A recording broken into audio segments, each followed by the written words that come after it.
listening to Somos Hollywood, a podcast where Latinos in film and TV talk about their recent projects and the ongoing fight for more inclusion in the industry. I mean, we're already here, and we're not going anywhere. So yeah, apúrense. We are ready. We are talented. We are Hollywood. Somos Hollywood. Well, thank you very much, Alberto, for taking the time, and congratulations on the new film. Tell me a little bit about how this dropped into your lap and why you said yes to it. Were you a fan of Dora, I'm guessing? I know you have two little girls, I believe, yes. Yeah, two boys, but yeah. Boys. I was so excited when I got the script. I was a fan of Dora and knowing about her, but when I read the script, I just fell in love. It had everything that I ever wanted to direct when I was a kid, like action and adventure, and it was funny, and it had like a good message. So I said yes immediately, and how that came about, I got really lucky because the Naughty Nine, and I think the movie we spoke about it before, came out, and literally a week after my second was born, my second boy was born, and then I got a call to direct this movie. So it was like two really awesome events back to back. Then of course I had to pitch it, and I had to pitch to the president of Paramount, like Brian Robbins. So I hadn't had the job, but at least I got the call and I got to read the script, and I was like really hoping I get it, and that's how it all happened. Yeah.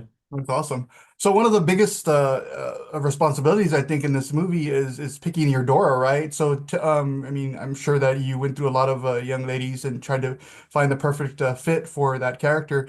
Tell me what it was about Samantha that led you to her, and what she brings to this iconic role.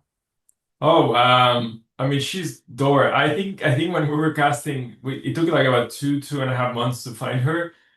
We searched everywhere, Latin America and Europe and here, and then every time we went to a Zoom with her because we did the casting through Zoom, she just was shining, and then you can tell she was just Dora, very positive, energetic, and then she had a range, because unlike the cartoon, which is always, positive and excited, here Dora goes through a little bit of a change and she needs to discover who she was. So it was very important also to find an actor who had that dramatic moments that she could pull it off. And then Samantha, she was just doing everything, and it was so in editing. Literally, we had such a difficult time because we couldn't figure out what was the best take. She would give so much range, and it was always so much Yeah. fun to work with her. And she will give it all. She would never do a take twice the same way, you have to do it again and again and again. And she was just every time she found a new way to do it. I was like, wow, she's amazing.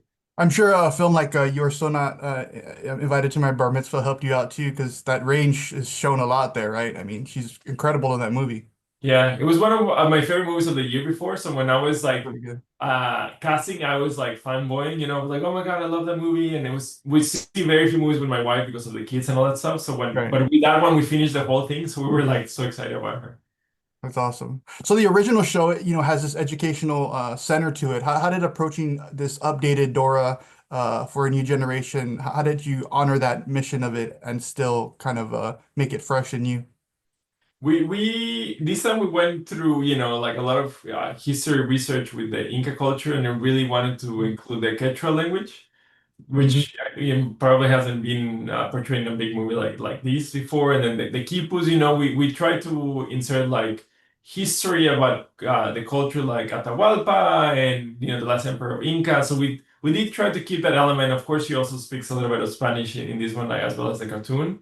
And then we also wanted to like honor the past, like there's a lot of explorers that I'm a big fan, like Indiana Jones and Tomb Raider, where they like go to other cultures and they explore it. Instead of this one, we kept that message from the cartoon, which was like you explore your own culture, you're proud of what you're finding, and so that was very important for us to keep. There's been so many iterations of Dora over the last 30 years. I can't believe it's been 30 years since it first came out. But you have the original cartoon, you have that movie that came out a few years ago with Isabel Merced that did a little bit more sillier. How did you decide what kind of tone you were going to take for this one, and why did you choose that tone? The tone, we wanted to do it like as grounded as Dora can be, like, and we still have a little bit of fun, like make it a fun and adventure. So we went to real locations. It was like shot in the real jungle. Tochanovsky, who did the production design, he had just worked on Lilo and Stitch, and he did Obi-Wan. So with him, we created these set pieces that felt real and gritty and authentic more than the last movie, which was a little bit more fantasy, had more fantastic elements. But this one we tried to ground it in history, and it's like, well, if the Inca would do a trap, how would it do it? What elements did it have ability, available in the history? So we tried to make it very authentic, and also because her journey is very real. So we didn't want to make it feel silly or inauthentic. Even Boots looks more real than the last one because it just felt right for our movie to have something more grounded and Yeah. yeah. Yeah, I think he made a good decision on Boots. I really like the way that his character looks and is rendered. So I have two kids myself, so whenever it comes to family friendly films that we can watch together, they're few and far between. So how important were you? How important was it for you to create something in Hollywood that the whole family could watch when there's so few movies like that?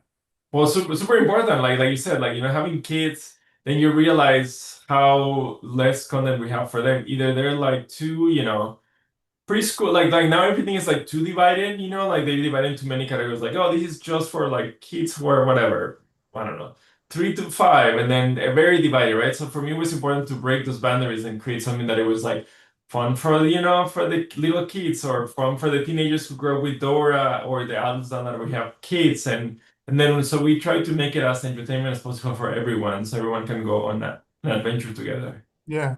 How do you get little boys to watch Dora? I'm wondering because when you think of Dora, most of the little girls will jump on it really quick because it is a little girl character. But you have two little boys. How do you get them to watch it?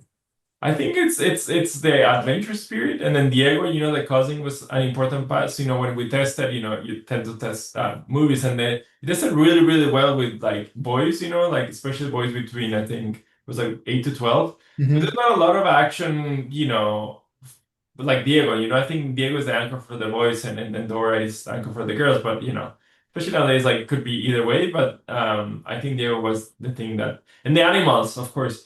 Animals, like, I cannot tell you how much, like, whenever it was like an animal on screen or Boots was on screen, like, the humor was also, for everyone. So, like, it will just spike, so that I think that's also what attracts boys.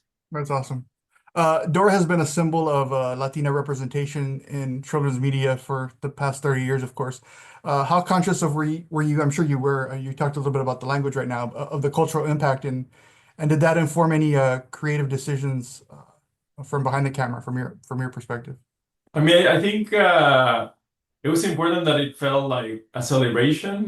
We have so much content that it usually is, the Latinos are represented in a very stereotypical way, and that was not very positive. So for me, it was very important to keep that celebration that always there has been, which is like she's Latina, but she's almost everywhere. Literally, like wherever I go, I'm like, oh, I'm working on the Dora movie. They're like, oh my God, like it doesn't matter where it is, and I think that's the beautiful thing about Dora. It was never put in oh, she's just like a Latina character. She's just like an amazing character that everyone loves, but happens to be Latina and loves her culture. And I think that is exactly the movie that I wanted to make, like something that was very specific, in Inca culture and this and the traditions, and have a Latino family and then a Latino cast, and behind the scenes also we make sure that we had a lot of representation, but also was a story that could be relatable anywhere.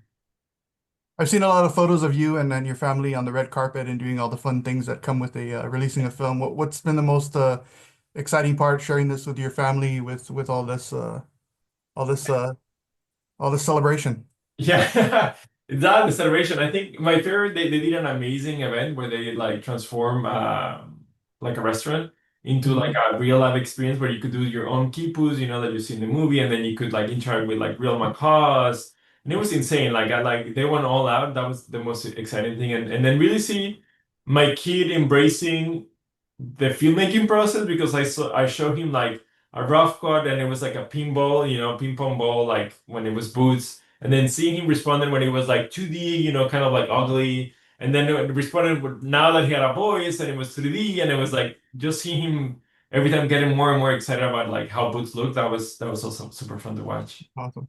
Now your kids are gonna expect macaws at every red carpet and everything. Exactly. The next movie, they're gonna where are the birds? Where are the No, well, now it's funny they mentioned that, but like now he's like, what is going to be the next event? Like now he's like so spoiled. It's like, what's going to be? And I'm like, no, it's not every weekend, it's like once to make a movie. And it's like, so hopefully I'll get to do one That's soon. awesome.